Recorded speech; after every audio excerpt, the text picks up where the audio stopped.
Hello all of you. And last lecture पे हमने discuss किया था पार्ट 22।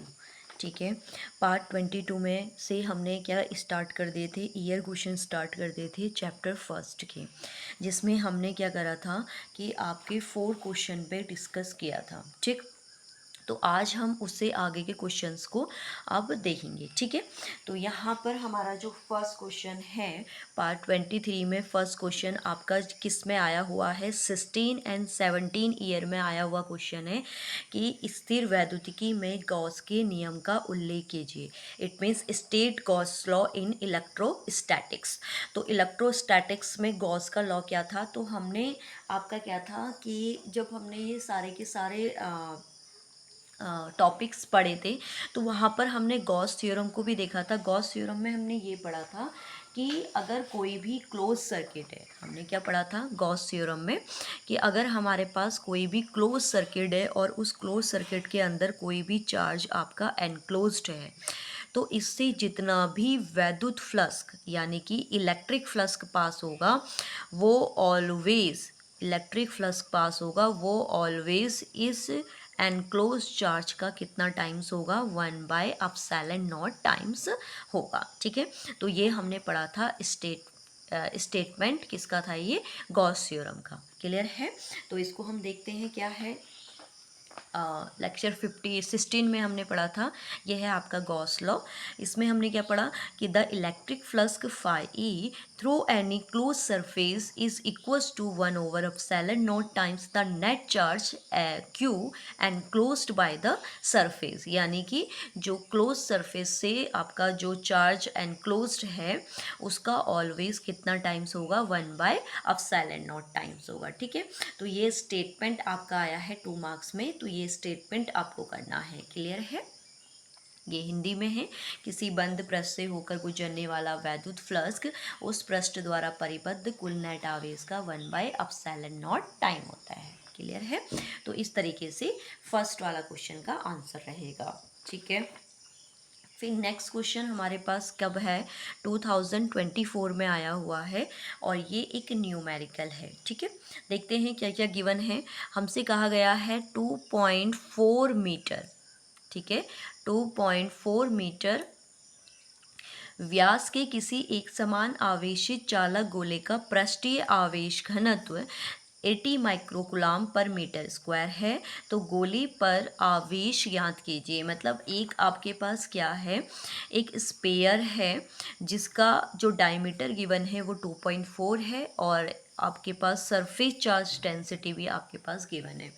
तो आपको याद होगा कि हमने 3 टाइप्स के क्या पढ़े हुए थे, आपके 3 टाइप के सरफेस पढ़े थे। एक होता है लीनियर चार्ज डेंसिटी, एक होता है सरफेस चार्ज डेंसिटी और एक होता है वॉल्यूम चार्ज डेंसिटी। तो वहाँ से अगर हम इसको करने की कोशिश करें तो यहाँ पर हमारे पास क्या रहेगा, यहाँ पर देखेंगे तो हमें गिवन क्या क्या है। हमें एक तो गिवन है कि इसका डायमीटर इतना है 2.4, तो डायमीटर डी इक्वल हमें क्या गिवन है 2.4। ठीक है, तो डायमीटर 2.4 है तो हम इससे क्या फाइंड कर सकते हैं, रेडियस। रेडियस जो होती है वो डायमीटर का क्या होती है, हाफ होती है। देन इससे अगर हम इसको डिवाइड करेंगे तो ये आ जाएगा 1.2, तो आपके पास रेडियस आ गई। क्लियर है, इसके बाद आगे क्या दिया हुआ है, surface charge density of 80 microcoulomb पर मीटर स्क्वायर। तो सरफेस चार्ज डेंसिटी को हम किससे दिखाते हैं, सिग्मा से, जो हमें गिवन है 80 माइक्रोकुलाम पर मीटर स्क्वायर। तो ये माइक्रो में गिवन है तो इसको हम किस में करेंगे, सिंपली कुलाम में गिवन करवाएंगे तो देखेंगे तो ये आ जाएगा 10⁻⁻6 कुलाम पर मीटर स्क्वायर। ठीक है, और इसके बाद आपको कह रहा है find the charge on the sphere. Sphere पे कितना चार्ज होगा, कितना आवेश होगा, हमें किसकी वैल्यू फाइंड करनी है, क्यू की। ठीक है, तो हमने वहाँ सरफेस, तो यहाँ पर देखो गिवन वैल्यूज़ जो जो हैं उसके हिसाब से हम ये देखेंगे हमारा फॉर्मूला कौन सा अप्लाई हो रहा है। तो हमने ये पढ़ा था वहाँ पर सरफेस चार्ज डेंसिटी का फॉर्मूला पढ़ा था। क्या पढ़ा था सरफेस चार्ज डेंसिटी का, कि जो सिग्मा बराबर होता है वो क्या होता है, क्यू ओवर। ठीक है। तो सिग्मा इक्वल में क्यू ओवर ए होता है, तो सिग्मा इक्वल में क्यू स्पेयर है, इसलिए हम एरिया क्या लिखेंगे, स्पेयर का एरिया क्या होता है 4πr²। ठीक है। देन क्रॉस मल्टीप्लाई जब हम करेंगे तो हमारे पास फाइनली क्यू के लिए फॉर्मूला आ जाएगा सिग्मा इंटू 4πr²। ठीक है। तो देखिए यहाँ पर आपको मैं बार बार इन लेक्चर्स में ये बोलती हूँ कि अगर आपको न्यूमेरिकल को सॉल्व करना है तो न्यूमेरिकल को सॉल्व करने से पहले आपको फॉर्मूला आना चाहिए। ठीक है। अगर आपको फॉर्मूला पता है तो आप इजीली इसको कर सकते हैं। ठीक हो गया। तो देखिए सारी वैल्यूज़ गिवन थी, सिर्फ हमें फॉर्मूला देखना है और फॉर्मूले में वैल्यूज़ को पुट कर देना है। Then Q equals to sigma की वैल्यू अभी हमने लिखी है कितनी है 80 इंटू 10⁻⁻6 इंटू 4 और पाई की वैल्यू होती है 3.14 इंटू आर का स्क्वायर। देन आर की वैल्यू हमारे पास कितनी है 1.2, तो आर की वैल्यू यहाँ पर हम रख देंगे 1.2 का स्क्वायर है तो 1.2 into 1.2। Then Q equals to, इसको थोड़ा सा सॉल्व करते हैं। देखिए ये हो गया हमारे पास 80 10⁻⁻6 इंटू 4, 3.14 को अप्रॉक्सली हम क्या ले लेते हैं 3 ले लेते हैं, क्योंकि अप्रॉक्सली लेने से ना क्वेश्चंस काफ़ी सॉल्व हो जाते हैं। इसको हम ले लेते हैं 12 और इसको भी हम ले लेते हैं 12। तो देखिए पॉइंट अगर हम एक इधर शिफ्ट करेंगे तो माइनस एक पावर बढ़ेगी, इसमें भी माइनस की एक पावर बढ़ेगी, तो ये टोटल हो जाएंगे -2। देन Q इक्वल्स टू यहाँ से सॉल्व करेंगे, देन 80 इंटू में आ जाएगा हमारे पास 4 3 12 इंटू 12 इंटू 12 इंटू 10⁻⁻8। ठीक है। फिर इसके हिसाब से फिर आगे हम इसको सॉल्व करेंगे। देन Q इक्वल्स टू हमारे पास, इसको हम एज इट इज़ रहने देते हैं 80 12, ये हो जाएगा 144 इंटू 10⁻⁻8। देन इसके बाद आप जब इसकी मल्टीप्लाइज करोगे तो मल्टीप्लाइज करने के पास आपके पास टोटल 1.45 इंटू 10⁻⁻3 कूलम के समथिंग इसका आंसर आएगा। ठीक है। तो फाइनली हमारे पास देखो सिग्मा की वैल्यू हमें क्वेश्चन में दी थी, आर की वैल्यू क्वेश्चन में दी थी, सिर्फ हमने वैल्यू पुट करके क्या निकाल दिया, क्यों निकाल दिया। तो बेसिकली आपको सारे प्रूफ आने चाहिए करने की कैसे सॉल्व किए हैं। ठीक है। तो इसलिए एक एक लेक्चर अच्छे से देखिए, जिससे आपका फर्स्ट चैप्टर कंप्लीट हो जाएगा। ओके। नेक्स्ट हम देखते हैं क्वेश्चन हमें क्या दिया हुआ है। नेक्स्ट क्वेश्चन दिया हुआ है, देखिए कितनी बार आया है 16 17 एंड 22 में। ठीक है।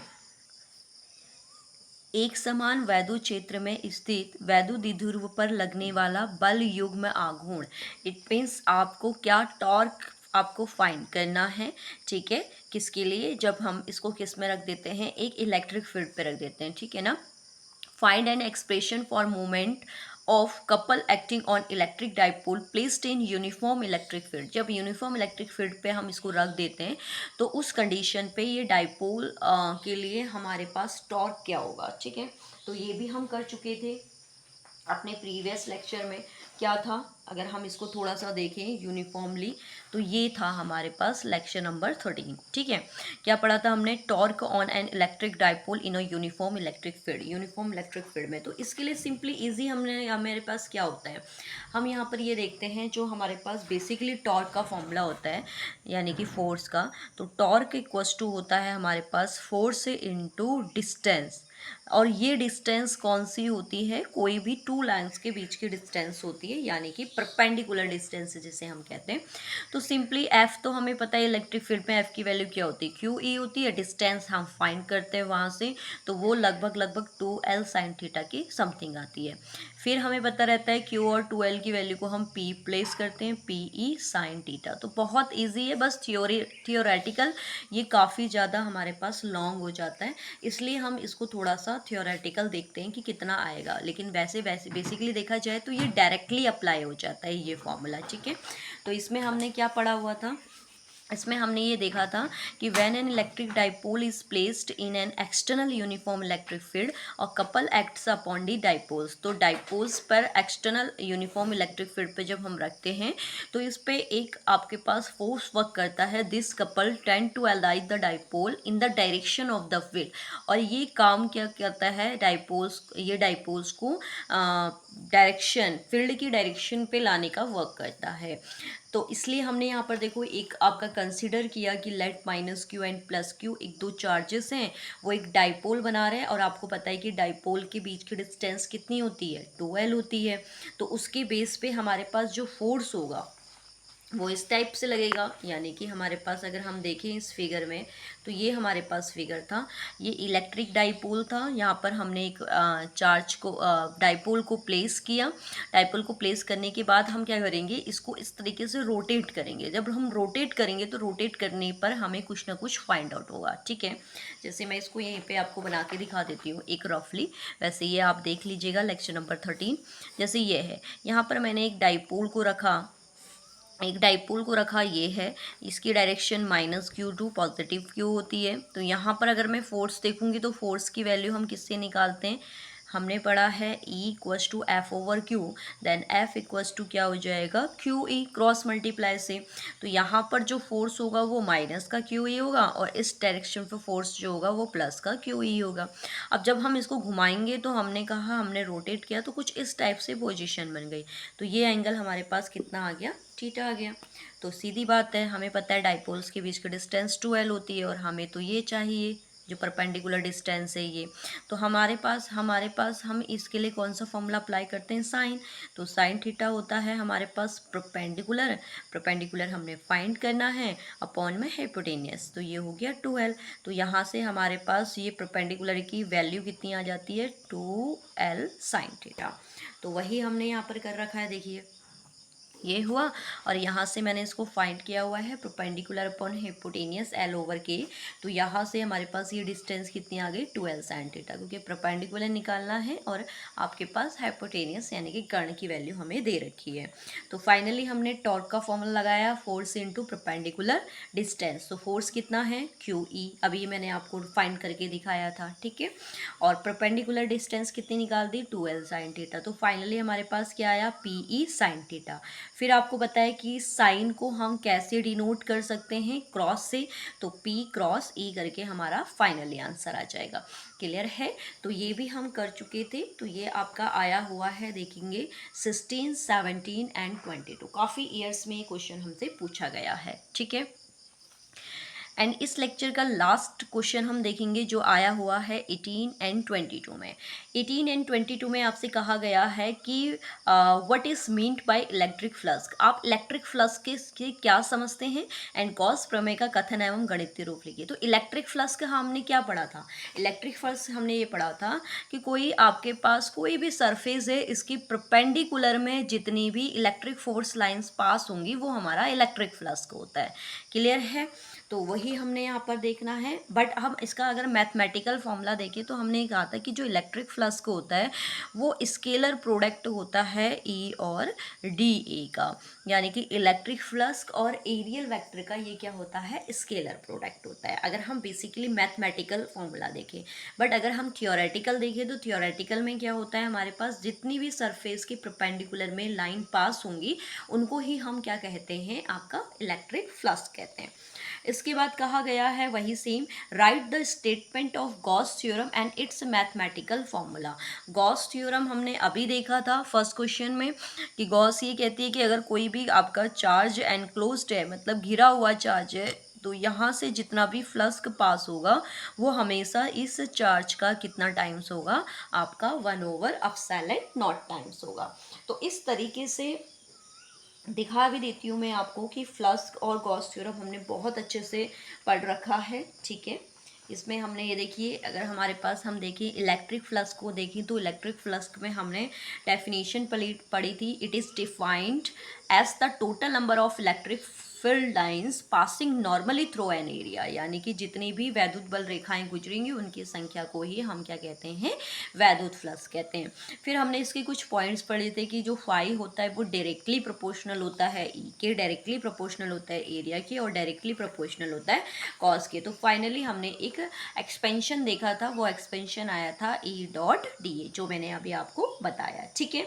इसके बाद हमसे इसी क्वेश्चन में गॉस कहा गया है, तो गॉस क्या होगा हमारे पास कि जो भी एनक्लोज्ड एरिया, देखो अगर हमें एक यहाँ पर देखेंगे अगर हमने सरफेस को इस टाइप से बनाया है, ठीक है, इस टाइप से अगर हमने सरफेस को बनाया है तो इसका मतलब सरफेस क्या है, क्लोज है। अगर मैंने सरफेस को इस टाइप से बनाया है तो इसका मतलब क्या है कि सरफेस ओपन है। तो ये छोटे छोटे पॉइंट्स को आपने ध्यान पे रखना है, ठीक है। तो यहाँ पर हमारे पास क्या होता है, क्लोज्ड होता है सरफेस, इसलिए मैंने इस साइन का यूज़ किया हुआ है, ठीक है। तो आई होप आपको ये सारे के सारे क्वेश्चन अच्छे से समझ में आ गए होंगे, ठीक है।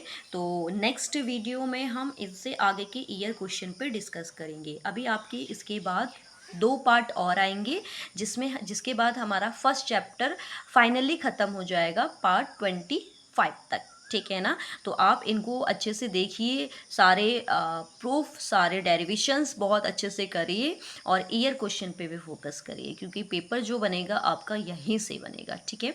तो मिलते हैं नेक्स्ट लेक्चर में इन्हीं ईयर क्वेश्चंस के साथ। तब तक के लिए बाय बाय।